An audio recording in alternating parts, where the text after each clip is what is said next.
Welcome to the class on Śrī Upadeśāmṛtam. So this is the second part for verse number 3.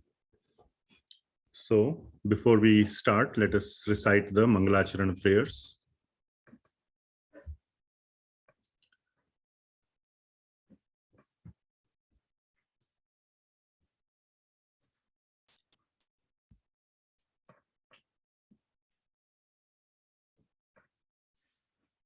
Om Ajnanatimirandhasya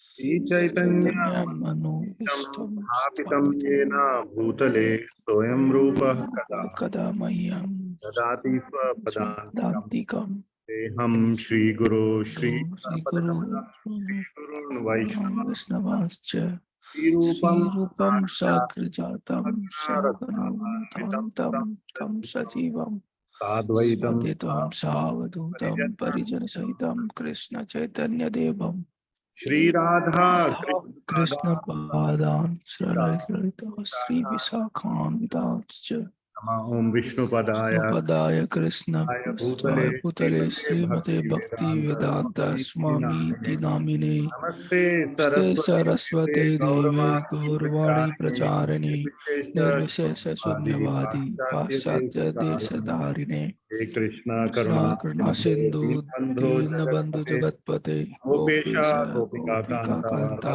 Radha Kanta Namostute Kanchana Gaurangi Radhe Vrindavaneshwari Anusute Devi Pranamami Haripriye Panchakalpatarubhyascha Kripasindhubhaya Patitam Pavanebhyo Vaishnavebhyo Namo Namah Jaya Shri Krishna Chaitanya Prabhu Nityananda Shri Advaita Gadadhara Shri Vasadi Gaur Bhakta Vrinda Hare Krishna Krishna Krishna Hare Hare Hare Rama Rama Hare Hare.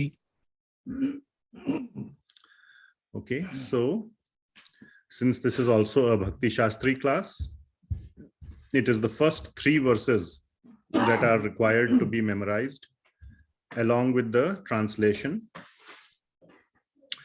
For interest of time, we will recite the with only. But in the exam, you have to reproduce the translation as well. Please remember. So please, we'll do this in a lead-follow format. Vacho vegam manasah krodha vegam Vacho vegam manasah krodha vegam Avegam udaropastha vegam Jiva vegam udaropastha vegam Vegan yo vishaheta dhiraha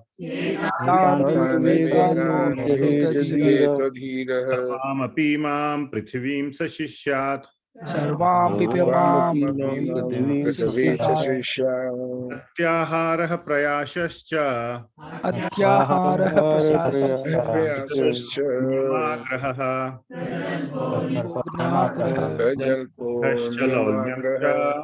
Janna sangascha lolyamcha Shabdir bhakti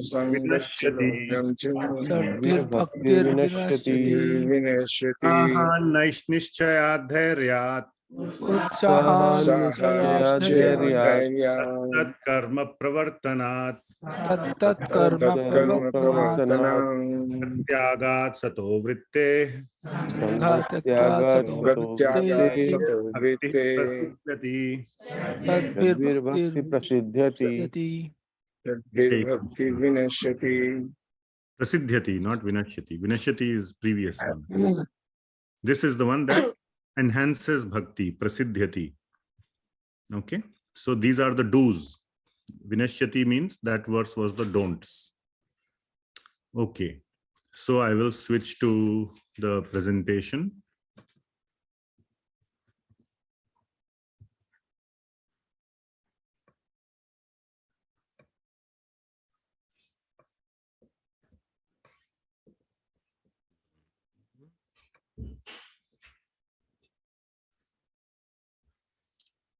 Share the screen. Okay.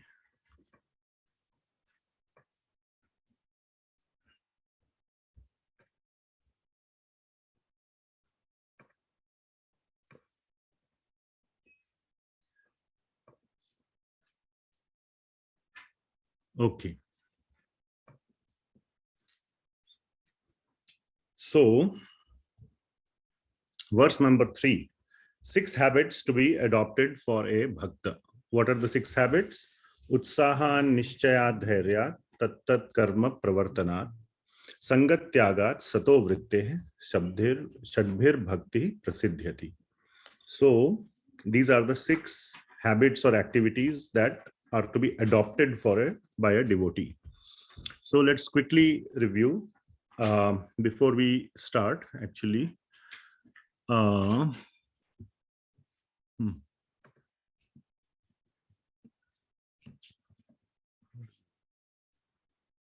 second.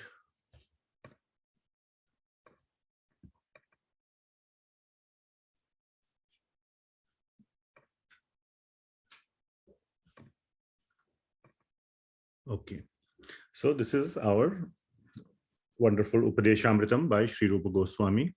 English translations and purports by His Divine Grace, Abhay Charnarvinda Bhaktivedanta Swami Srila Prabhupada. Srila Prabhupada ki jai. Then, based on in-depth classes by none other than Śrīman Hariparshad Prabhu. We just had a very, very blissful week of Krishna Katha with him. So this has all the more meaning for us. Here is a link to his channel. So please take advantage of his classes. Very, very deep and wonderful classes. And yes, I think all of us have this book now. So that's where we are. Verse number 3. Okay, so very quickly we will do a review of where we are. Utsaha. So today, last week or 2 weeks back when we met, we covered utsaha, nishchaya, dhairya, 3. My goal was to cover tat-tat-karma-pravartanāt as well, but we ran out of time. So please pay very careful attention. The plan is to go a little bit fast. Also, the Bhakti Shastri homework is due tomorrow, or Sunday. So please try to finish the homework. I have sent announcement on the WhatsApp that the homework, is very easy. If you read the textbook, it should be a cakewalk to do the homework. Okay, so it shouldn't be very difficult. So please try to submit that on time. These 4 topics, utsaha, nishchaya. Prabhuji, I have a question on the homework, because I think we submit the homework earlier in Google Classroom, but we are not able to open and see what we have submitted. It says turned in. I think I sent a WhatsApp message also to you. I was not sure whether you got it. Okay. I just wanted to make sure. I will let you know, Mataji. You've been in the course for almost a year now. So I know, but earlier we used to send it and we can open and see what we have submitted, right?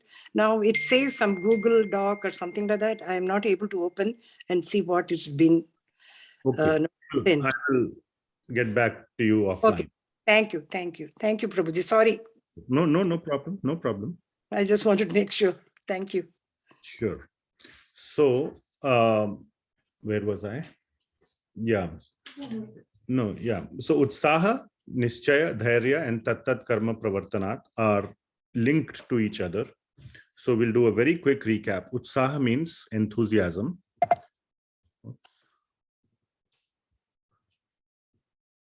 So there should always be enthusiasm in bhakti.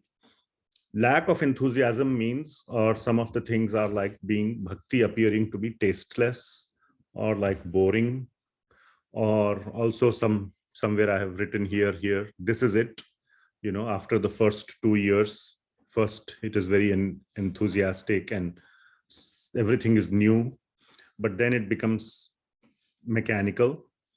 The core reasons for losing interest in bhakti, or enthusiasm, not interest, enthusiasm in bhakti, is to not fully understand the subject matter of bhakti. What is bhakti all about? And not having a proper advanced guidance. somebody who can guide. If all of the devotees in a congregation or in a group are at the same level, then there is kind of feeling, there's kind of not feeling, but everybody is stuck, and there is a feeling of a lack of taste. So just I wanted to summarize the thing very quickly. The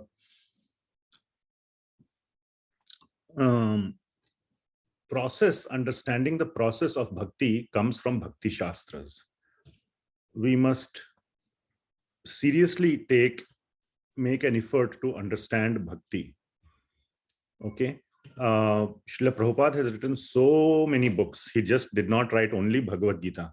We put a lot of focus even in Sunday feast and everything only on Bhagavad Gita. There is whole Srimad Bhagavatam, Chaitanya Charitamrita. Bhagavatam, we just do one class, like officially temple-wide. That too, I think 5-6 devotees join in the morning. So Srila Prabhupada didn't write all those books just so that we could only, get all our understanding from Bhagavad Gita. Is great. Everything is present there, but more targeted topics are present in so many other Bhakti Shastras that Srila Prabhupada has given us, specifically like the Bhakti Rasamrita Sindhu and this one, Nectar of Instruction, Upadeśāmṛtam.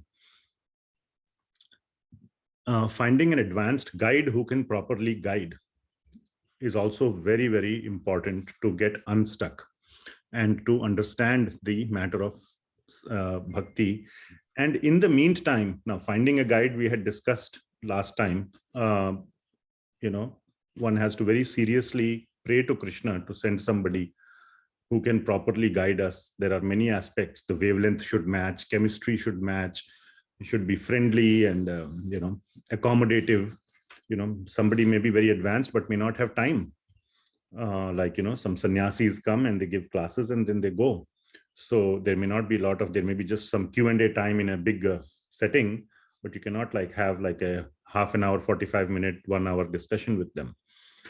So wait for the right time, try to seriously pray to Krishna to find a guide.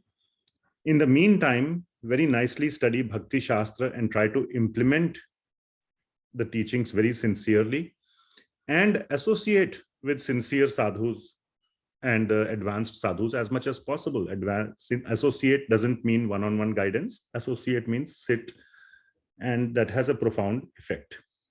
Okay, because they explain, a lot of from their personal example. So we can learn from their personal example as well.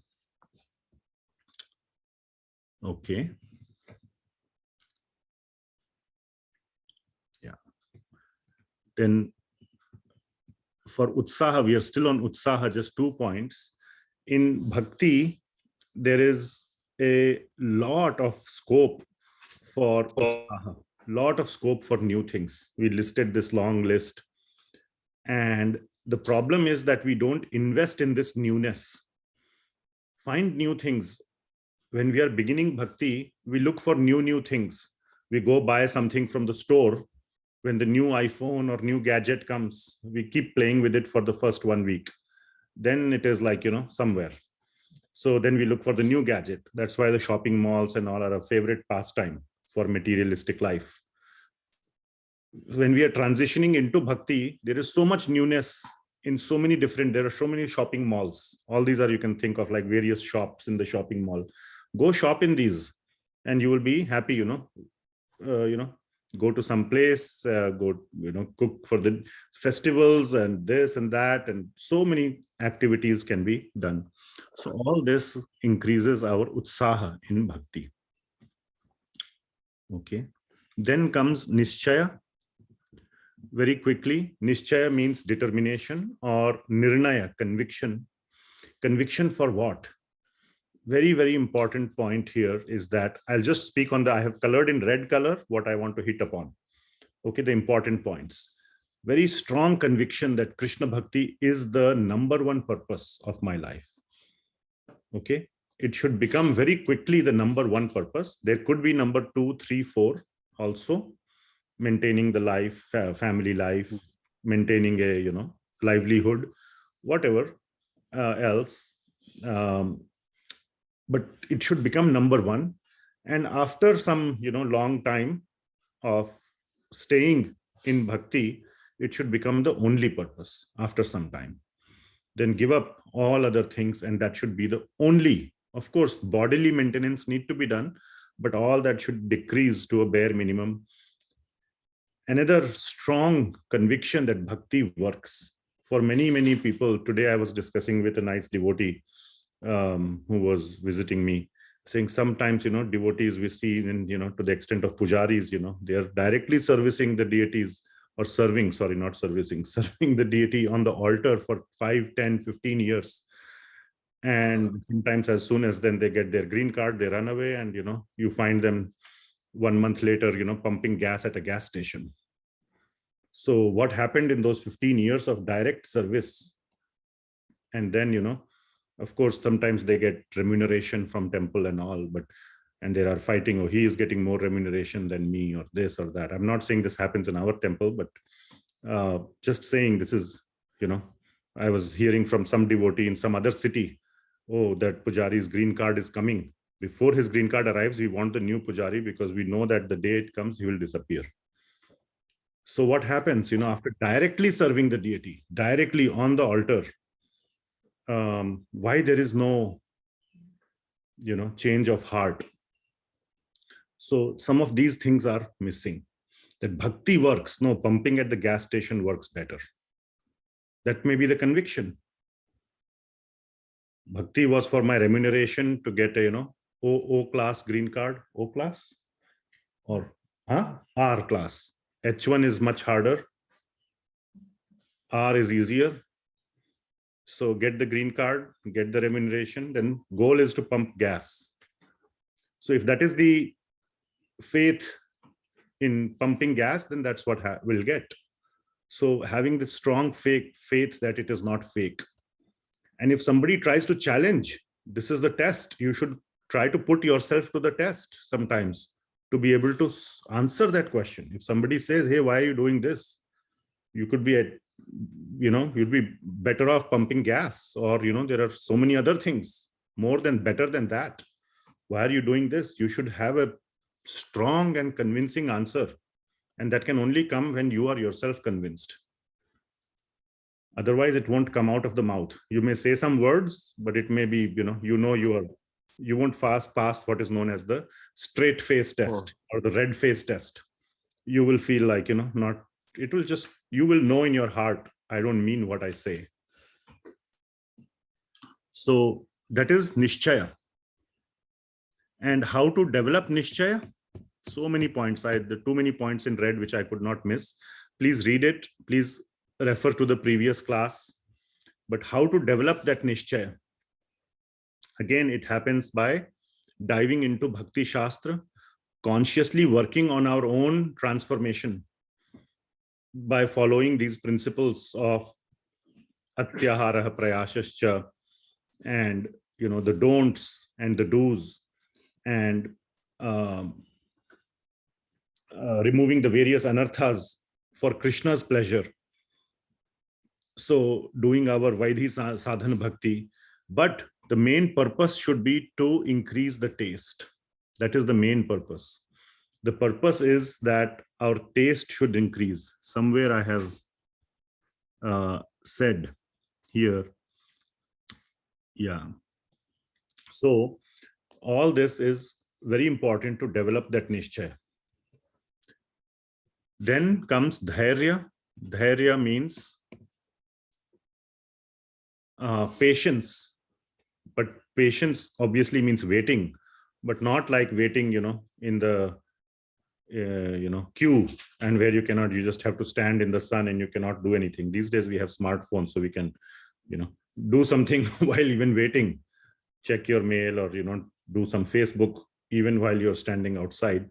But it's not just waiting and what we call as twiddling thumbs, but while waiting, continue on the journey without being agitated. Why is it taking so long? Why I have to wait? We are also used to instant gratification. Everything these days is instant. Amazon is developing those drones to deliver. It's actually faster than you driving to the store and getting something. They are promising this thing, delivery, like literally faster than you driving to the store. So everything is instant, fresh vegetables, fresh milk, everything. So the firmness of thought should be there that there is no inconvenience in the path of bhakti. We will cover some of these things in little bit more today. But having that strong faith that it's not inconvenient. And so all these go together, developing the love for Krishna, like for a mother, raising the child is a hard job. Look at sometimes, we have all these programs and small children are creating a racket, but the mothers are not getting affected. Everybody else is getting affected. Why, the children are running around. The mothers are happy because for them, it's not a racket or a ruckus. It is a, pleasurable activity when the children are running around. So there is inconvenience in a general, from a general understanding, people agree it's inconvenient. But for a parent, it's not inconvenience. So that is what is meant. There is inconvenience. Yes, there is inconvenience. But when we develop love for Krishna, then it no longer appears as inconvenience. Okay. Some of the very important things here is that don't compare yourself. Dhairya, one of the, at least also in my life, one of the things that, where dhairya helps when we start looking at other people. Oh, I have also, we both joined ISKCON or whatever. We both got initiated in the same year. He's doing all this wonderful things. I am doing still where I was, or any, nothing like that. And knowing that Krishna is all, whether it is him or me, Krishna is always looking after all of us. Okay, so having that, and whenever Krishna wants, that last time, very that was that story of Narad Muni that we discussed to a devotee. If Krishna wants me to wait, I'm willing to wait as many lifetimes. That's no problem. It's purely Krishna's desire when he wants me to come back to the spiritual world.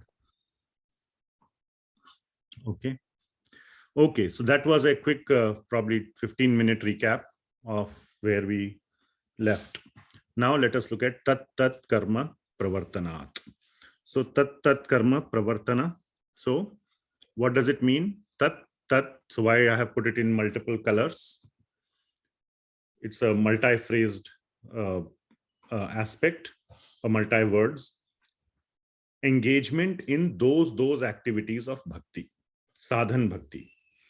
Okay, so engagement means pravartana, tat means those, and karma is activities.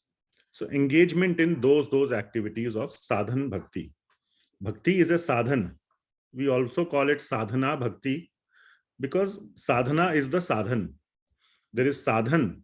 Actually, the term sadhana, it's not sadhana, it is sadhana. Sadhana is another term.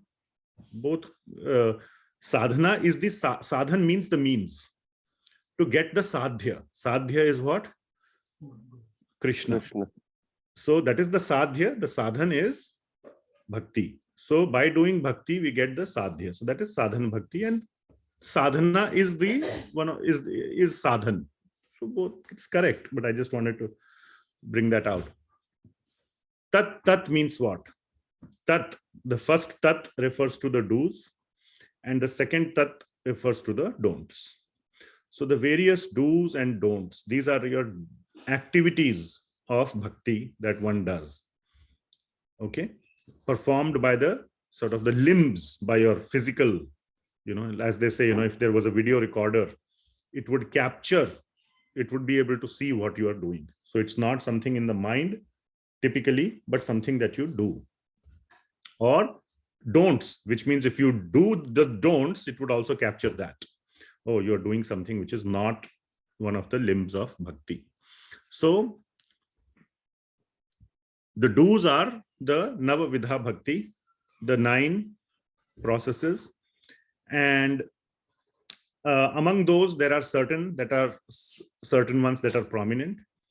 Lord Chaitanya Mahaprabhu says that Shravana and Kirtana are the most important for Kali Yuga. Between the two, Kirtan is the most important. Okay, Kirtana, Harinam Kirtana, Sankirtana is the Yuga Dharma. So for Kali Yuga, there is no other alternative to Harir Nama, Harir Nama, Harir Nama eva kevalam. Kalau nasti eva gatir anyatha. So those are the do's. We discussed those. Don'ts are all the aspects of material sense gratification. So there's so many, we don't need to go over the whole list. And how does the devotee think? So this is the meaning of tat-tat-karma-pravartanāt. The devotee thinks that this is necessary. So the do's and the don'ts are absolutely necessary. There cannot be any other, it's not negotiable. One must do those. And one must do those with the prior three attributes: utsaha, nishchaya, and dhairya. So continue to do those, whether the result comes or not. Keep doing those activities. Keep doing those activities always. Because without sadhan, or you can also say without sadhana, like I said, sadhana is sadhan, the sadhya will never be obtained. Okay, and this must be done with a lot of ruci. It must be done, and this we will cover in the next slide, with a lot of genuine love and interest and attachment. Love, you can say prema, but it starts with attachment and lot of interest in that, lot of personal investment. Investments means investment of emotion, investment of our feelings, of our attitude, of our approach to it. The approach or the attitude should not be looking at the watch all the time. How can I follow the book? The video recorder is there, yes, so I'm doing it for the video recorder, so that whoever is the verifier, he shouldn't find a mistake. That's out of fear. So it's not for that reason that there's a recorder in the temple. The pujari must start Mangalarti at 5:30 or 5 o'clock. Otherwise, temple president may be looking at the video recorder. That shouldn't be the motivation that the temple president gets angry at me. But out of genuine interest, one should do the activities of bhakti, because otherwise the sadhya will never be obtained. Now, bhakti is the goal of bhakti. Getting into bhakti is very easy, but bhakti, as we will study in Nectar of Devotion, and we discussed this in the one of the previous slide, is bhakti is sudurlabham. Here, bhakti is sudurlabham. The end goal of bhakti is not easily reached. Okay, that's why this was discussed in the topic specifically of dhairya, that the end result is totally dependent on what? On us? No. So after spending 1 week with Hariparshad Prabhu, it should be very clear that the end goal of bhakti, or the end result, only happens by one and only thing, which is Krishna's choice or his mercy. When it will come in the form of directly opening the doors for us, that we don't know, but we are not disheartened by that. So in that sense, yes, it is hard. It requires patience, but one should not be disheartened and discouraged by the fact that bhakti is sudurlabham. Keep at it. That is the mantra. If you have one thing that you want to take away from tat-tat-karma-pravartanāt, write it down. I put it in a box at the bottom. I was trying to put it in like this, like a red colored thing. Keep at it. Keep doing it. Keep doing it. That is the meaning of tat-tat-karma-pravartanāt. But somehow PowerPoint was not allowing me to do that. So anyway, that is the thing. Keep doing it with utsaha, nishchaya, and dhairya. Okay, not with an agitated mind, not by looking at the clock, not out of fear, not out of anything else, that, oh, somebody is watching me, or will I get full marks if I did it, or will I get my salary? not because of any of those things. Okay, another very, very important thing is that one should perform these activities according to or suitable to your level, what is called adhikar. Adhikar means like you are like a kanishta adhikari. I mean, that's one aspect, or madhyama or uttam. Do not try to artificially imitate someone else at another level. That would very quickly lead to a dent in the utsaha, nishchaya, dhairya. All those things will be destroyed. And that's the reason I put this picture here. Like here, whose picture is this? Raghunath Das Goswami. What is happening in this picture? Yes. So if you have been, anybody has been in mid-summer in Vrindavan, it's not easy. Not at all easy. That's why some of these Western devotees, who very, very nice devotees who live in Vrindavan, but, and even some Indian bodied also, who get used to a lot of, AC and, whatever. It's hard to tolerate the summer of Vrindavan. So they come on US tour at that time, to do Krishna Katha and everything, because it's a little cooler, just to escape that peak month. I'm not saying that that's perfectly fine. If you have to choose 1 month to leave, why not, escape it's brutal. And Raghunath Das Goswami, like taken this example, there are so many examples we could have taken, that he used to finally eat only, 1 palmful of what you call buttermilk every 2 or 3 days. Can you imagine doing that?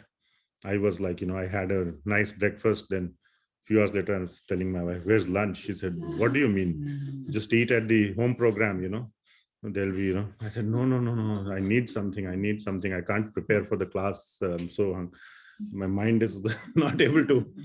So that is my situation. Imagine, I cannot imagine living on a palm full of buttermilk every 2 days.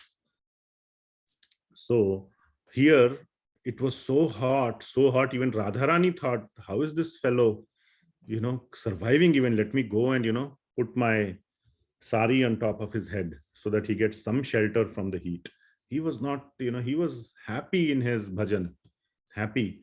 Now, if we try to imitate that, not that we will get, first of all, we might get a heat stroke or this or that apart, the trouble will be so much. Like I was giving that example, I cannot prepare I like preparing for the class. I like doing this. I like hearing Hariparshad Prabhu's class and making notes. But that hunger was like, oh my God, I cannot, when she brought me something to eat, then I was okay. Now I can go back to, nicely I can. So, trying to imitate will create a dent in our utsaha. So don't try to go above your level. Don't try to be somebody you are not. Otherwise, what's the point of doing all that if it damages your utsaha, your nishchaya? And it's not, I can say that I have been doing this for a long time, taking these classes or enjoying the process of reading. Why I, feel hungry, beat myself, this doesn't work. Nishchaya will get impacted. This process doesn't work. So many years I have been reading Bhagavad Gita and Bhagavatam. Why I feel hungry again and again, or whatever may be the thing. Then, nishchaya. No, be at your adhikara level and do the things that you have interest in, genuine interest in bhakti. Do those nicely. Don't try to imitate yourself to somebody you are not. This is very, very important point. Okay, so keep at it. Whatever you are doing well, whatever you are finding, you must find something that you are interested in bhakti. Do that really nicely. Don't try to, what we say, cast a wide net, or try to, accelerate beyond your capacity. Then you might create a dent in your utsaha, nishchaya and dhairya. Okay, and have dhairya, and one day Krishna will definitely open the doors. Now coming to the topic of Ruci. So this sadhana bhakti, like you said, is something that you execute with your limbs. It's not in the mind. Mind is also there, smarana. But here, tat-tat-karma-pravartanāt, in this topic, okay, we are talking about mind. Other things, we are talking about limbs. Other things involve the mind, like prajalpa. Okay, you have to control your mind. Why you have to do prajalpa? Do, Krishna bhajan. So there it's about mind, or in the, and so many other examples. But here, the goal is to attain, to see positive movement in this life, not next life. In this life, if we are not seeing that, yeah, I have that question here, then there is a problem. So we must make forward progress in our bhakti through the sadhana that we have adopted, which is the processes of bhakti. The goal, please mute yourself.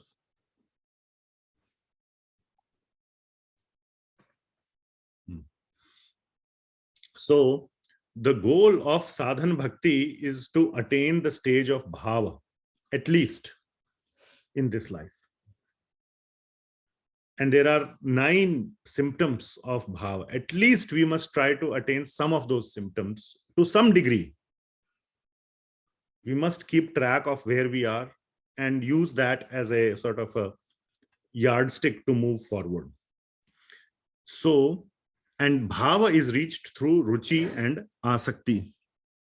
So developing ruci, it starts with ruci, or interest, or some kind of attachment or attraction to Lord Krishna. Like we're all attached to our children, or to whatever, so many things, our car or children, family, so many things. And if something happens, we understand this concept, but we don't have that attachment for Krishna.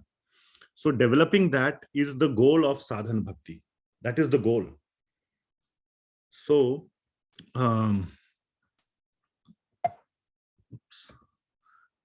perform the bhakti, the processes of bhakti, the sadhana bhakti, or your sadhana, with the goal of developing ruci in the limbs of bhakti. And then that will then further lead to the stage of bhava. Do not focus on numbers. Focus on relishing the activity due to attachment to Krishna, not just relishing the activity itself. Oh, I like to do this. I like to read. Oh, today I'm reading Bhagavatam. Tomorrow I could be reading some other book. I like reading. That's not the point. It's not the reading. It's about reading Krishna Katha. So with attachment to Krishna. So develop ruci in that. So if that, here's the question. Periodically one should, this is very, very important. Periodically one should step back and think or evaluate, do sort of a self-diagnostic. Okay, is my ruci increasing? And you only can tell. Only you can tell. Is my ruci increasing in my selected limb or limbs? There could be one or more of bhakti. You must do that. That is the goal. Otherwise, you'll be like that, 10 years on the altar and then pump gas at the gas station. Because the ruci is not developing. And if the answer is no too many times in a row, then there is definitely some problem. The problem is not that the process is fake. The problem is in you implementing the process. If you are not conducting the science experiment properly, all the time, instead of straight line, you're getting a curve. You cannot blame Newton for it. You have to blame your, process of doing the experiment. Get some guidance. Do something about it. This is very, very important. Periodically step back and evaluate, is my ruci increasing in my selected limb of bhakti? Okay. And finally, the attitude is very, very important. This is the sort of the closing slide for this topic of tat-tat-karma-pravartanāt. With an attitude of utsaha, nishchaya, and dhairya, perform your selected activity or selected limbs of sadhana bhakti. That is tat-tat-karma-pravartanāt. So the bottom line is proper attitude or frame of mind is a must. And increasing that attitude towards the side of Ruci, Asakti and Bhava, that is the direction we must go. That is the attitude we must develop. The attitude of what I have written here, missing Krishna. So this will happen when you do the practice. It will develop. Definitely it will develop. Definitely it will develop. No doubt, the process absolutely works. Do your Shravana, do your Kirtana, do your Japa without the Nam Aparadhas. We had the whole session on Nam Aparadha, 4 days of deep Nam Aparadha discussion. Without Nam Aparadha, definitely your Ruci will very quickly manifest, very quickly. And the proper attitude at the very highest level is this attitude of desperation or crying for Krishna, not making a show of crying in public, never. Okay, try to suppress that as much as possible in public, never. So it's not a show thing. In private, there should be this, this thing, like a shy man or a woman will never cry in public if his wife, is, in her Maika or whatever, what you call mother's house for too long. But in private, he may feel separation, or she may feel, or whatever. But you never go and, or maybe with very, very, very, very close associate, maybe, but no more than that. So it's not about a show aspect, but privately in your heart, in your, having that desperation is very, very important of missing Krishna. And you only miss someone whom you love. So develop that by the process of sadhana. Sadhana is the goal, is the way to the, if I have to put it in a sentence, the sadhana is the sadhana towards the sadhya. That's a nice sentence. I just manufactured it. Sadhana, or the processes, are the sadhana, are the means to the sadhya. So invest in that very, very nicely. So Prabhuji, one second. So the last slide on this topic. Sum and substance of UNDT. What is UNDT? Utsaha, nishchaya, dhairya, tat-tat-karma-pravartanāt. The sum and substance is this one line. Okay. While waiting patiently for Lord Krishna's reciprocation, what does that mean?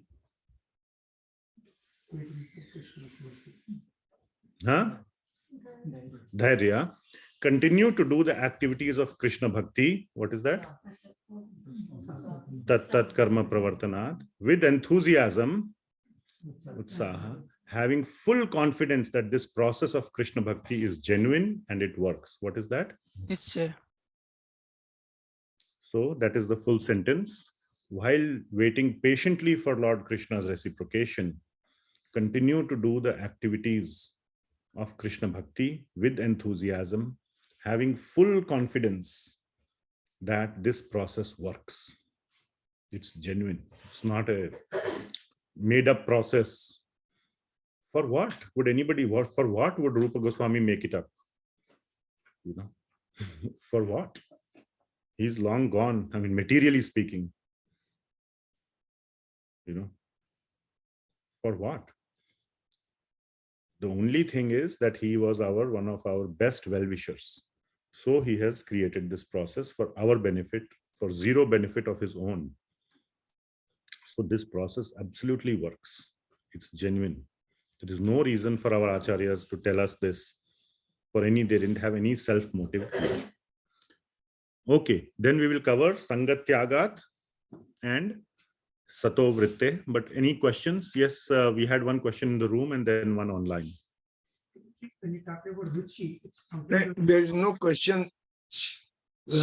Simply, you are not audible fully Oh, is it? for me, and I am having. That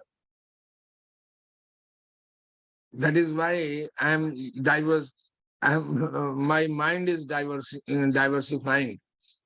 Okay.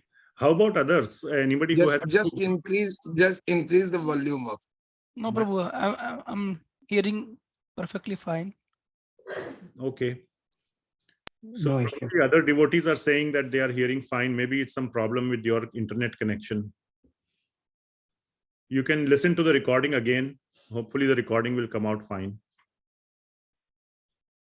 What about maybe Ashish Prabhu? Can you hear me okay? Yes, Prabhu, perfectly fine. Okay. And Kiruba Prabhu, you can hear me okay? Okay. So yes, Ramakant Prabhu, maybe please tolerate one of the, joys of material world. Please, have dhairya and listen with utsaha. Maybe you can drop out and join again. Maybe that is one thing that always fixes things. Restart, reboot. That's all I can say. Sorry. Okay. Yes, Prabhuji. Yeah, maybe he cannot hear. Somebody could, maybe it's okay. Never mind. He's a smart person. He will figure out. He's a engineer, so previous batch from same college as I was. So he's a good engineer. Okay. The question is, the Ruci is to something with the heart and mind.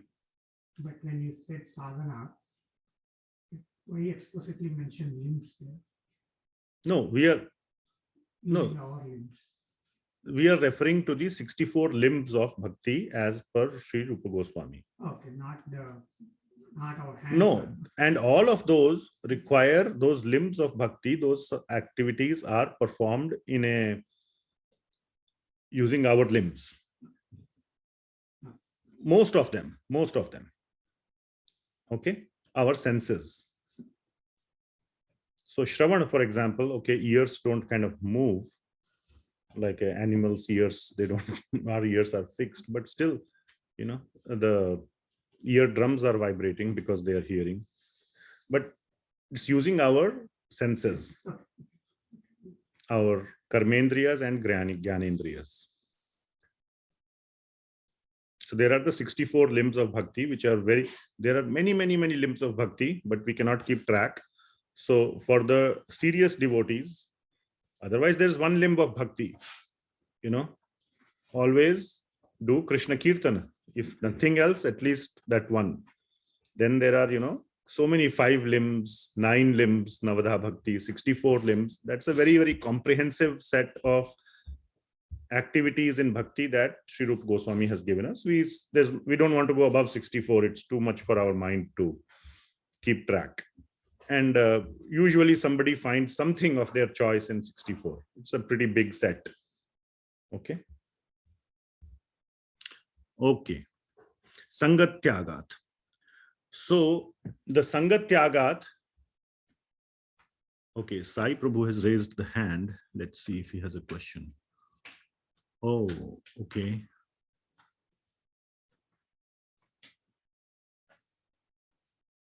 So the question he's asking is, why is patience needed? Dhruva accomplished his goal of meeting Lord Vishnu in 6 months. It's a long question. Then he lived life without any other worries. Lord Vishnu had already blessed him.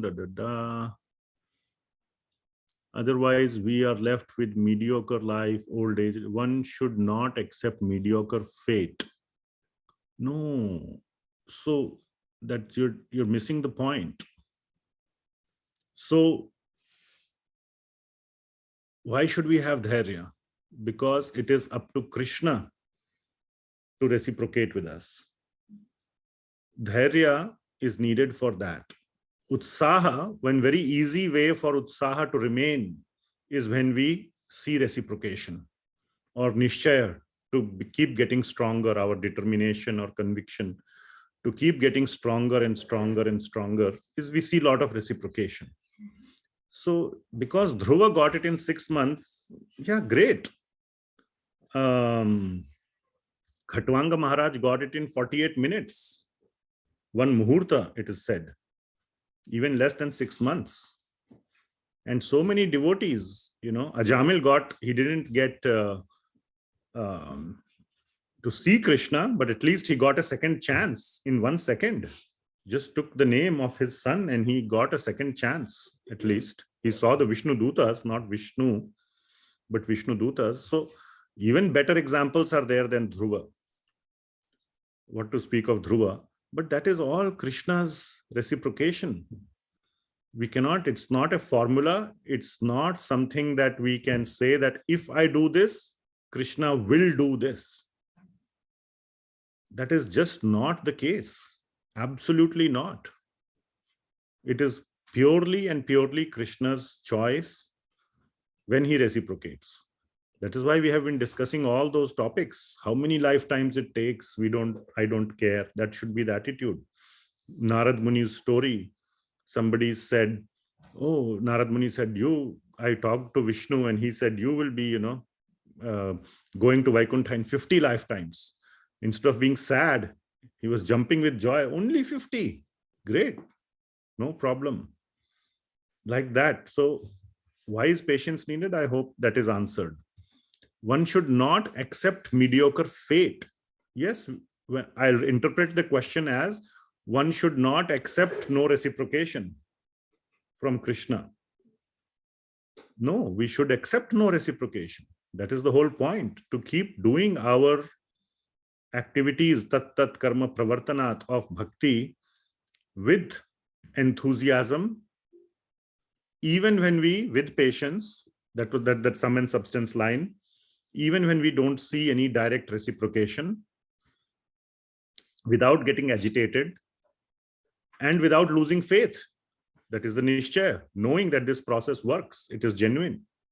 It's not somebody's, just written in some old ancient palm leaves by some crazy people, and we are all following it in the 21st century. So without that kind of feeling, one should follow the process of bhakti. So that is the whole point. But at the same time, Krishna is not heartless. We will cover this point very soon. I'll give this example of Gundica Marjana, where we will see how the Lord helps. Okay.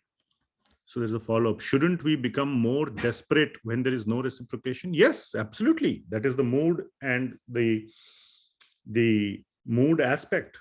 Yes, we should become desperate, as in not desperate for the result. I don't know what one you meant by desperate. Desperate not for the result. Desperate result means going to Krishna or going to Vaikuntha or Goloka, or achieving the result, so to say, for my sake. No, desperate for Krishna because of our love for Krishna. So, think of a family member who is very close to you. It gives some sense of what I'm saying in the material world.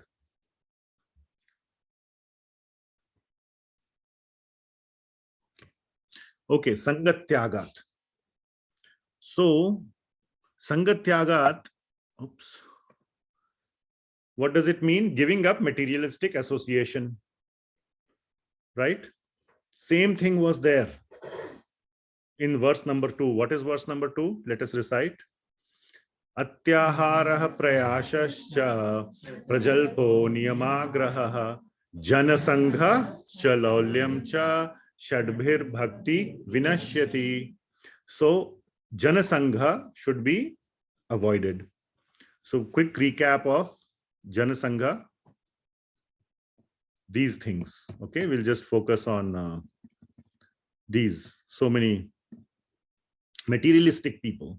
Too much materialistic. You spend half an hour with them, they'll all only talk about the latest shopping malls and all the activities of objects of sense gratification, sense gratifiers, and even impersonalists, voidists, atheists. We are Vaishnavas, so, or trying to be Vaishnavas, not atheists. And this one with opposite gender in an inappropriate way, with devotees, but discussing worldly matters, not on just with devotee, with person wearing tilak and dhoti kurta, or or I don't know, chunni ghagra, whatever, for Matajis. That's not the point. But if you're taking rasa in worldly talk, even with devotee also, it is called janasanga. With pretenders who may be doing even nice things externally, but we don't never know in the mind. Sometimes it comes out from the mind. You can get a glimpse of person's mind if you associate enough and you observe, you may get a glimpse, unless that person may be a very, very good pretender. Sometime he'll slip up. But anyway, one should avoid such association. Okay. So back to sanga-tyāgāt. So what type of, so it's the same instruction. Why it is being repeated? Because it's very important. It's super, super important. Association. So we have Srila Prabhupada, or one of his disciples, I don't know who invented this ABCD, right? A is for association, B is for books, C is for chanting, D is for prasadam or diet.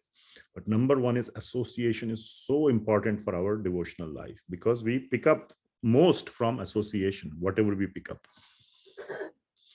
So we have already discussed Janasangha.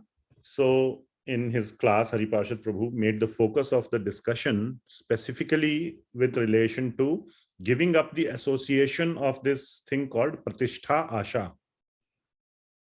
This kind of association is the most damaging, very subtle and very damaging, and especially for the bhaktas, that will be the focus. For devotees, desire for fame and popularity. Okay, because bhakti is very nice. Even others who don't follow it appreciate it. Even though they may not say it, in their mind they know this guy is actually doing something nice with his life. They may not say it very openly. Some will say it who are, little more honest. But others may not say it, but they know they are just, one day all this will come to an end, because they have seen their old parents or something, like my mother, 87 years old, can't do anything, can't even I mean, if you call going to a movie theater, something of sense gratification, she can't do that. Climbing steps, sitting in one chair for 3 hours, the body is not going to cooperate. So,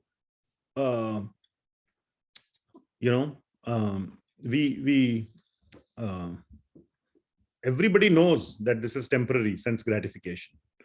And they know this fellow is doing something useful with his life, which goes beyond sense gratification. So there is, sometimes it comes out and we feel, I'm doing good. I'm a good guy. I'm doing something great. And that is very, very damaging. So the focus of this will be that topic, okay? Even though sanga-tyāgāt is the larger topic, just for sake of the discussion, we'll focus on this point, okay? It doesn't mean only this point, it means the larger Janasangha or sanga-tyāgāt. But why repeat the discussion? We want to have something new. So newness. Why? Popularity. Why do we run after that? Popularity gives us, everybody wants to be popular. No reason to explain. Security, happiness, belongingness. Everybody is craving for some acknowledgement, recognition, whatever. And this is the point. This is the point. Very, very hard-hitting point. Please don't miss it. I found it very impactful. That fame or popularity in bhakti, in whatever area, one may be a good singer, kirtan singer, one may give good class, one may be some senior, in the management, president, this, secretary, this, that, whatever. One may be, very good cooking. In cooking, oh, today this person is cooking. Best prasadam. Or somebody may be, waking up very early and, 4 o'clock and, you see them chanting their rounds. It's like, oh my God, that's like as if rasa is flowing. And everybody wants to sit near them and do their japa, hoping that some of it will, rub on me. And then this person, gets some, oh, if I don't go today in the morning, then other people will be impacted. So I have to go. I'm the japa leader. That feeling could get converted into that. There are subtle ways of becoming popular or hankering for popularity. So the problem is that this thing gives us a fake sense of advancement. The more popular I am, the more advanced I am in bhakti. That's the next. My popularity is proportional to or is equal to my advancement. The more popular I am, it means I'm more advanced, more senior devotee. So that is the problem. When we begin to equate that, when we begin to link our popularity, and then we lose sense of what is real advancement. Real advancement is not measured by how popular we are. So many of the acharyas, they were hardly popular. Now, I will cover the point later that popularity is not bad. Okay, Srila Prabhupada was super popular, super duper popular. But the point was, this is pratistha, asha. Asha for pratistha, desire. He never desired it, he just got it. So asha is the problem word, not the pratistha. But when it is clubbed with pratistha, then the whole thing, pratistha, asha, is problematic. Okay, so thinking that my popularity is an indicator for my advancement. I give such nice classes. Oh, 5 years ago, 5 people used to come, now 50 come. So I have become more advanced. Okay, you have become a better orator or better memorizer of facts or whatever things, or, it may not necessarily mean that one is more advanced in bhakti. That is the very subtle sort of, cancer which grows. Like cancer, you never know it's growing till you are in like stage 4. Or even no advancement, or even failure in bhakti. Oh, popular, I'm popular. You may be actually failing. One may be failing, going down. We have seen some very serious downfalls. Big sannyasi and all.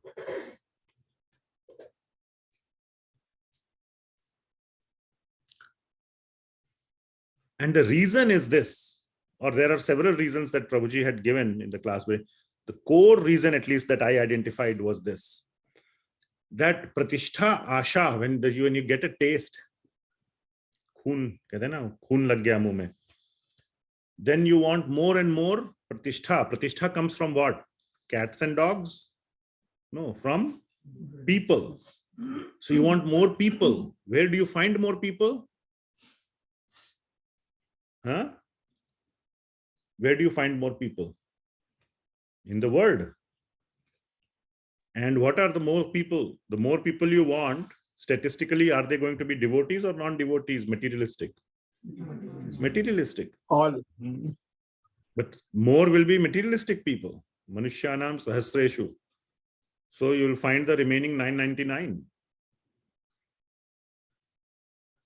So what the point is that this pratistha asha will cause you to reach out to those materialistic people, because you're looking for people. That's what the pratistha is all about.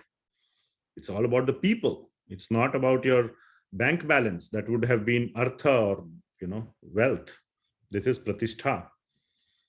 It will cause you to mingle with materialistic people. Then you have to talk like them. You have to appeal to them. All of a sudden, bhakti takes a backseat. And it's very subtle. Sometimes you go, oh, I'm trying to make them devotee and this and that. So the bottom line is, give up pratistha asha. Do not run after fame. That is the point. Do not run after fame. Running after is the problem. Pratistha itself is not bad. Pratistha asha is bad. Okay. Why? Very important is because it adds the dirt of material attachment to the heart. When you're mingling with materialistic people, you're talking like them, this, that, whatever, you're doing all those things. You're eating with them, you're so many things. We should try to clean the heart. That is the whole point of bhakti, not add more dirt to it. We may think, oh, I am very strong. I'm an advanced devotee. I will prevent the dirt. I have a big, clean filter, what you put in the car filter. Dirt will not come in. It will still percolate in. So the process of bhakti is to clean the dirt, not to add the dirt. And when this is a very, very important point. Again, I like this point very much from the class that I heard of Prabhuji. When we try to clean our heart by not running in this particular discussion topic, there are many other topics also of sanga-tyāgāt, but in this particular discussion point, by not running after fame, but by increasing our bhajan, if we sincerely increase our bhajan, our heart gets cleaned, obviously. So then the Lord himself quickly comes and helps us clean it up. The Gundica Marjana, how many of you know that story of Gundica Marjana? So Lord Chaitanya Mahaprabhu in Jagannath Puri, when the Jagannath Rath Yatra happens, the Lord goes from the main Jagannath temple to Gundica temple. There's a temple across the street, not across the street, it's a 2-kilometer kind of ride. So he goes in his big Rath, that is known as Rath Yatra, to Gundica temple, and then stays there for 1 week. Then there is another Rath Yatra, return after 1 week. That whole thing process is called Rath Yatra. In between that 1 week, he stays in a different temple, in Gundica temple, which is 2 kilometers away from the main temple. So in the remaining, 365 minus 7, let us say, 348 days, the altar of the temple is empty, where the Lord Jagannath sits. So before the Lord arrives, it has to be cleaned. So in Chaitanya Charitamrita, there is this whole chapter on Gundica Marjana. Marjana means cleaning. So before Lord Jagannath is to arrive, the devotees were cleaning the temple because Lord is going to arrive, right? So the devotees started cleaning. Immediately Lord Chaitanya came there, who is Krishna himself, and started cleaning as well. And the amount of dirt that he accumulated by cleaning, it is written in Chaitanya Charitamrita, is more than all the other devotees' dirt combined. So the significance is that when you start cleaning your heart, the Lord will come and clean up your heart, and he will clean it up much, if you clean it up a little bit, he will clean up the whole of the rest. Everything else he will do. So we have to sincerely start the process. The Lord will come again. We cannot demand his arrival and demand his assistance, but that's just the nature of the Lord. He comes. And we have pramana, we have proof from the Gundica Marjana example in the Shastra. So we should not run. The bottom line is, we should not run after fame. We should try to sincerely do our bhajan with the intention of cleaning our heart, not, increasing our popularity. Now, good kind of fame that does not add dirt to the heart. So there are 3 ways or 3 examples of good kind of fame. If you get fame by following Guru's orders sincerely without any personal motive, you will get fame. Oh, he's a very good disciple of the Guru. He's following Guru's instructions very sincerely. You don't do it. One doesn't do it with that motive, but fame follows. Or by genuinely following the process of bhakti. Guru may give a general instruction, okay, become a good devotee. Sometimes Guru may not, like for Bhakti Siddhanta Maharaj, he said, you go to the West, you print books. Those were very specific instructions, but generally, like Guru may say, become a good devotee. Okay, fine. What else? He wouldn't say become a materialist. Now what? Okay, you find your way of becoming a good devotee from the various tat-tat, from the various do's and don'ts. So if you are becoming sincerely very nice, gentle devotee, you may become, oh, this devotee is genuine. People may start saying. Of course, you shouldn't get puffed up by it. Or by serving a great Vaishnava. Okay, so these are various ways fame can come, but basically out of your genuine bhakti. let fame chase you. You become a good Vaishnava. Fame may or may not follow. That's fine. And Srila Prabhupada and all our acharyas are super famous. Otherwise, we wouldn't know about them. We know about them because, I mean, they did great things. I mean, that's what made them famous, but they didn't do it for the fame. They are great examples. So many nice devotees are doing so many nice things, but they didn't run after the fame. They just were great Vaishnavas. Fame, no fame is irrelevant. Sometimes, for example, like Gaur Kishore Das Babaji, he only became famous because his disciple became famous. Otherwise, he was completely unknown. His father, Bhakti Vinod Thakur, knew this Gaur Kishore Das Babaji is such an advanced devotee. He told his son, you must go and take shelter of the feet of this great devotee. He had only one. First he told, oh, who are you? You get out of here. I don't want any disciples. He ran away from there, but Bhaktisiddhanta Maharaj didn't leave him. There are so many acharyas who had exactly one disciple. Like Lochan Das Thakur had one disciple. Who was that? Narottam Das Thakur. Lochan Das Thakur or Lokanath? Lokanath Goswami. Yes. One disciple. So some of them would become famous because their disciple became famous, or, you know, and there may be so many we don't know. They are not famous because we don't know about them. They're not famous by definition because we don't know. Doesn't mean that there aren't other unknown great Vaishnavas. They are living in some, you know, holes under the rock, as they say. And we don't know about them. Krishna knows about them. We may not know, but who cares? As long as Krishna knows, that's all that matters. Okay? Okay, very quickly. Sato Vrtteh. What is the meaning of Sato Vrtteh? Following the good conduct of the sadhus. So, what do we get from sadhus? Practical demonstration of life from a pure devotee. That's a practical demonstration. Okay. So a sadhu could be a renunciate or a householder, doesn't matter. Bhakti Vinod Thakur was a householder. Hariparshad Prabhu says this, among the Panchatattva, majority is householder or sannyasi? Householder. Only Chaitanya Mahaprabhu and Gadadhar Pandit are sannyasis. Advaita Acharya had a wife, Sita Thakurani. Nityananda Prabhu had a wife, and Srivas Thakur had a wife. Yeah, that's what I said. 2 wives. So, householder or renunciate, doesn't matter.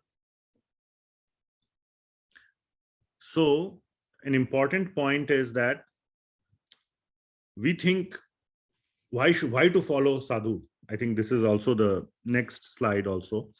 But we think we can get more benefit by not following their path or being, you know, a materialist path, or somehow following a dual path. Okay, I'll do my activities of bhakti, but why I have to be like, you know, follow their footsteps? Okay, maybe so. But the point is, sadhus lead a very happy and suffering-free life.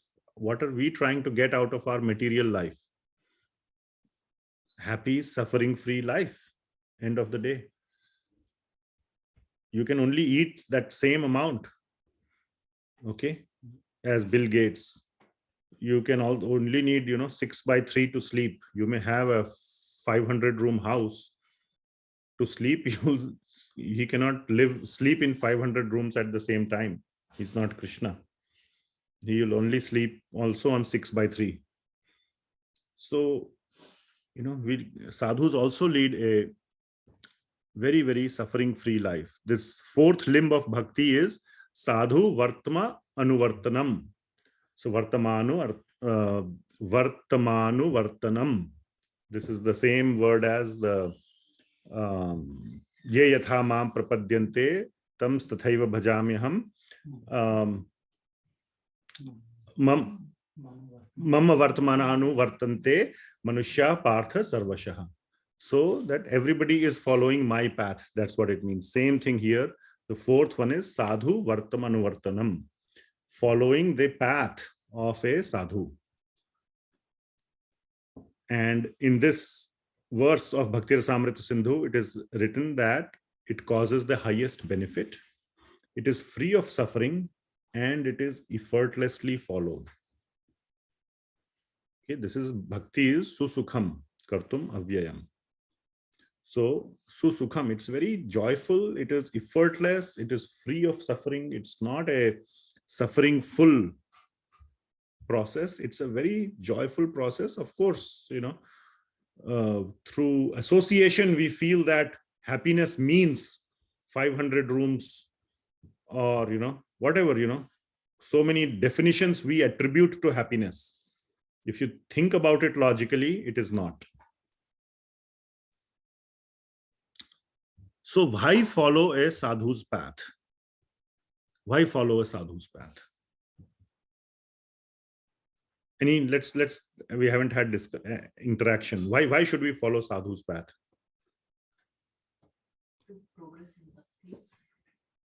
Okay, that is, but why follow the focus is, why follow sadhus? The focus is on the word sadhu.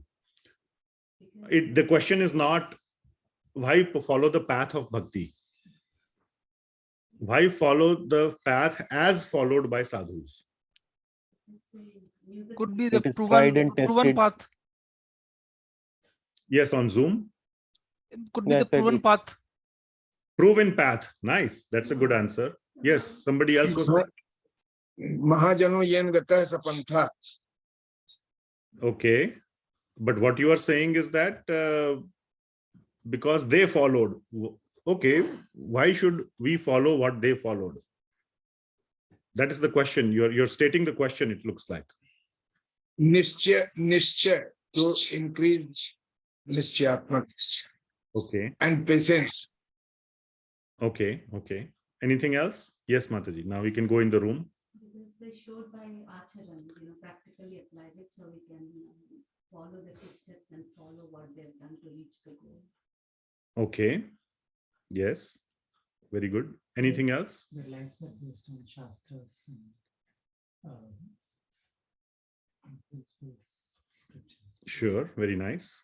But I can ask the question, so why can't we just read from Shastra and just do that? They are reading from Shastra, we are reading from Shastra. Why we need a middleman? Proper understanding. Okay, proper understanding. Yes, there may be some doubts or some things. Yes, very nice. So yes, all these are good points. So first, so these are just some points. All of you have said also points. Okay, because they understand the heart of God. Sadhubhir grasta hridayo. Lord Vishnu directly speaks. Who is speaking to this one? This verse, Canto 9, Chapter 4. Durvasa Muni. Yes, very, very one of the most famous sections of entire Srimad Bhagavatam. If you remove Dasham Skandha, 10th Canto, this would probably shine as the one of the topmost sections of Bhagavatam. Okay, 9th Canto, 4th Chapter, verse number 63 to 71. Conversation between Durvasa Muni and Lord Vishnu. Please try to memorize all these verses. There are hardly 8 or 9 verses worth memorizing. It starts with, this verse starts with Aham bhakta paradhino asvatantra hiya iva. I am asvatantra. I am paradhina. Then he says sadhubhir grasta hridayo. Class चल रही है अभी. Mute कर दीजिए, please. Thanks. Sadhu, so sadhus understand the heart of God. And they have shown us, like somebody said, it's a proven path, well established or proven path, royal highway to God. Why we have to come up with anything new? Highway is there.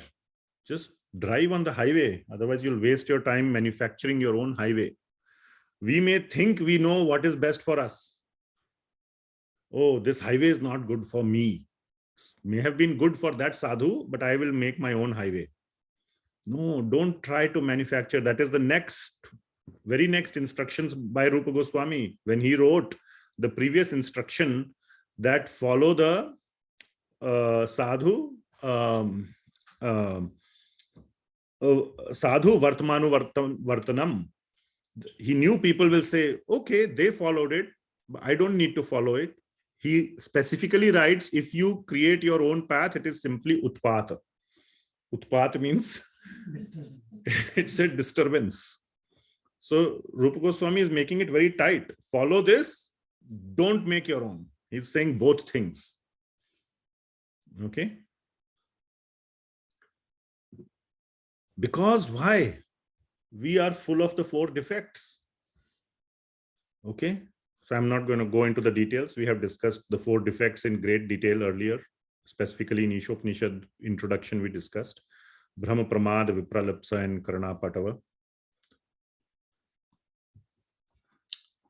And finally, reading the Shastra.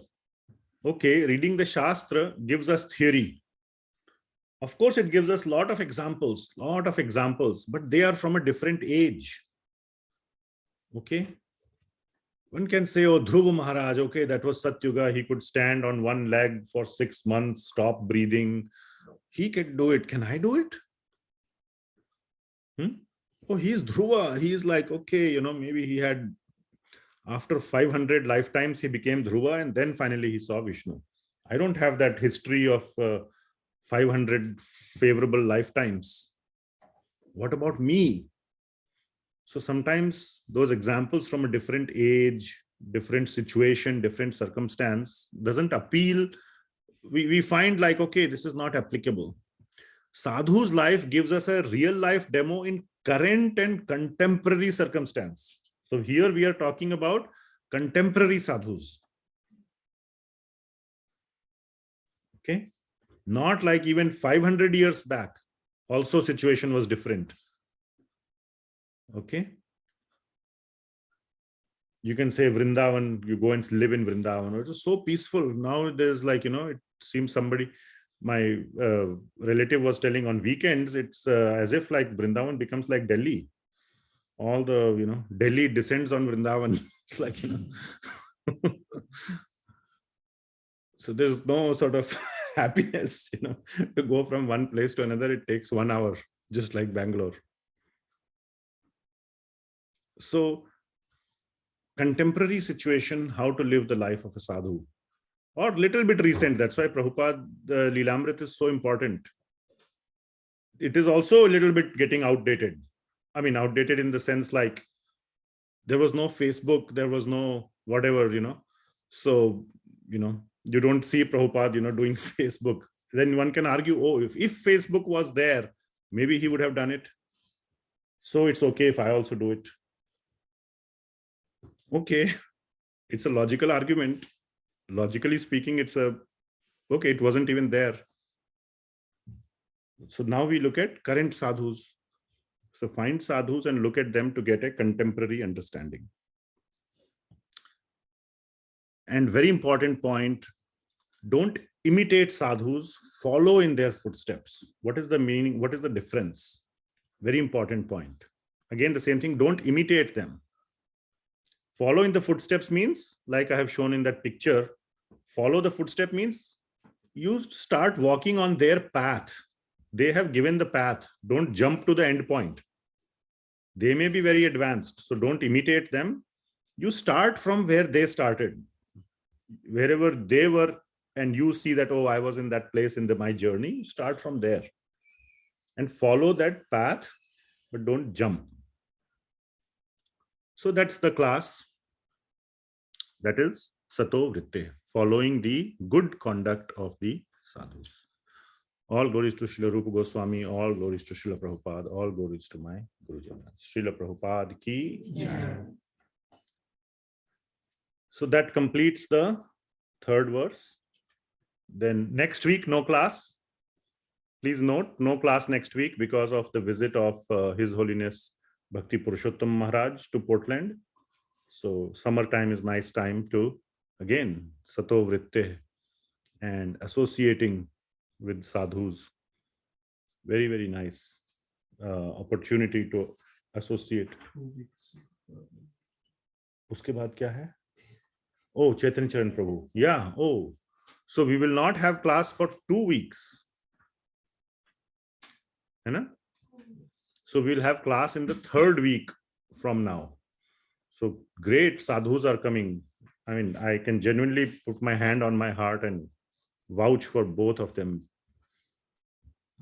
Bhakti Purushottam Maharaj is so funny, you know, he has so many realizations, and his manner of speaking is also so funny, you know. I remember one thing about him. He was giving he was giving a class and to big people in India somewhere. And some person was like, why does Lord Krishna wear more punk? Peacock feathers. So he started giving some reasons, and that fellow was arguing. And the class was in Hindi. And then finally said, "Arey, मोर का पंख नहीं पहनेंगे तो क्या कौवे का पंख पहनेंगे?"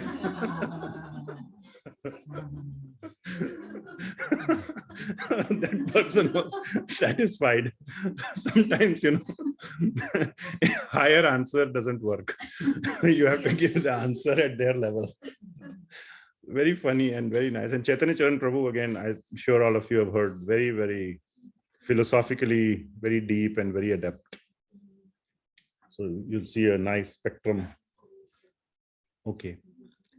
Any last minute questions or comments? If you have time for a question. Yes.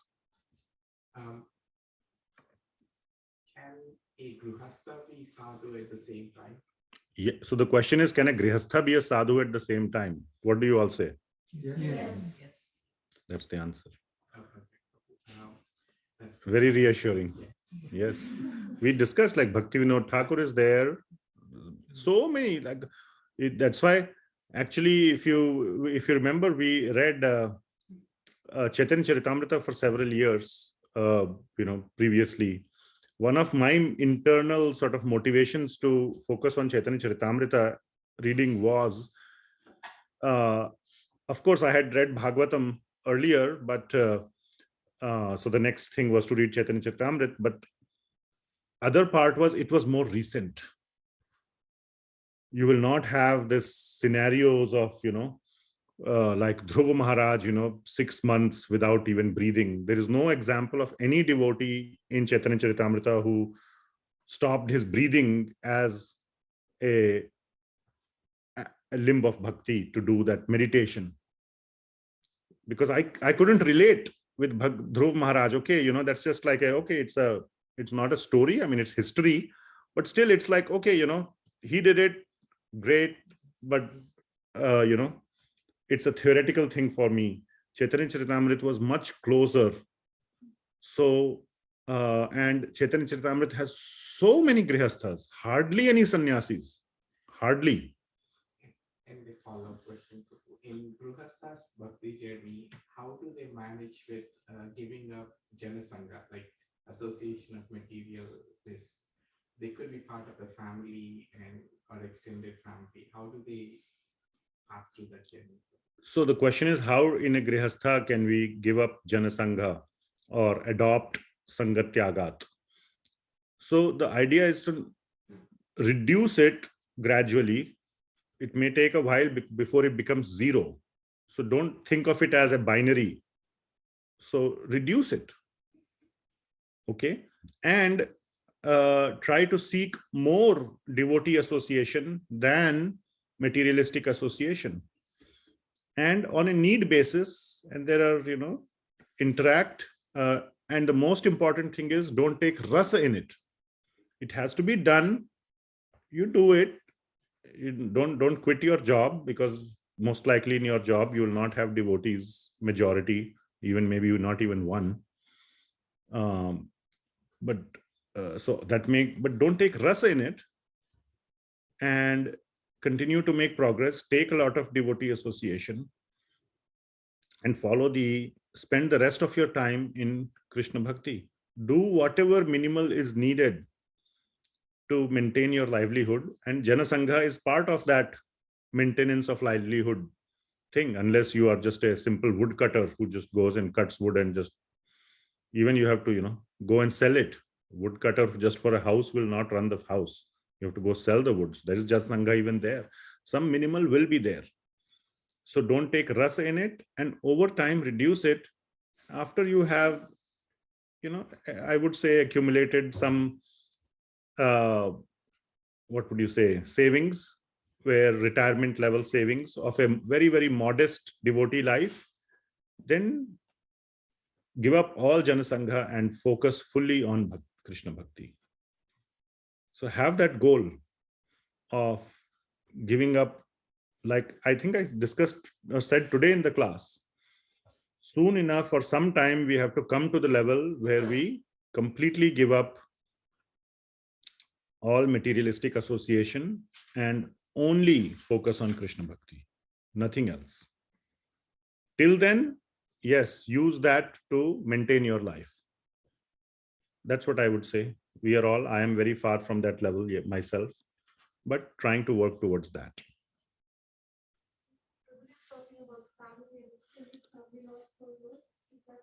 So minimize it and don't take, that you can never get rid of your extended family. I know in your particular case, family is extremely favorable. So you don't have that problem. Just But sharing personal situation, but extended family, don't take rasa in it and do the obligation. Don't be disrespectful. And if chemistry works, share a little bit with them. If it doesn't work, don't push them. Be a normal person. If they like talking about movies, maybe, you can talk about a movie or two, maybe as well, whatever you might have seen or whatever, maybe the general talk. But don't take ras in it. Sorry, you were saying something. Yeah, I have seen situations on both ends, like where a devotee's families may not understand and they may not be in the bhakti path. So it becomes a little bit of stressful situation for like my parents, for example, they're not yet in that path. So it's hard for them to understand what I meant, like, when I go home and talk about like what we do generally in Portland, they live in Hyderabad. It's hard for them to imagine and understand what we do, and it becomes this. But that may be only for the first time. If they have recently come to know. After some time, they will get used to it. Okay, that may happen even if for something new that you are doing. Maybe in the typical whatever scenario, let's say you stop living in an urban city. Some people do that. Go live in the woods, maybe next to a river, make your own house. I have one friend of mine who did that. He built his own house near in the woods. I was very surprised and concerned. Hey, are there animals? I expressed a lot of concern to him. He assured me, everything is fine. Don't worry. I got it taken care. So that can be for any new lifestyle. And since they are concerned about you, but it could be that, or it could be something that, they genuinely don't like about it and they want you to give it up or something. Never let that happen. But over time, I would say they might get used to it if they are not unfavorable. So, okay. That helps. Okay. There's one question on the chat. Is it a simple path? It's a simple path devoid of material distractions, leaving more time for bhakti. It's a comment, looks like there's no question. And then there's a long text message. I'll take that up next time. We are running out of time. Okay. Thank you so much. So we'll end the class here. Srila Prabhupada ki jai. Jai. Hare Krishna. Hare Krishna. Hare Krishna. Thank you, Prabhuji. Hare Krishna. Hare Krishna, Hare Krishna, Dandavat Pranam.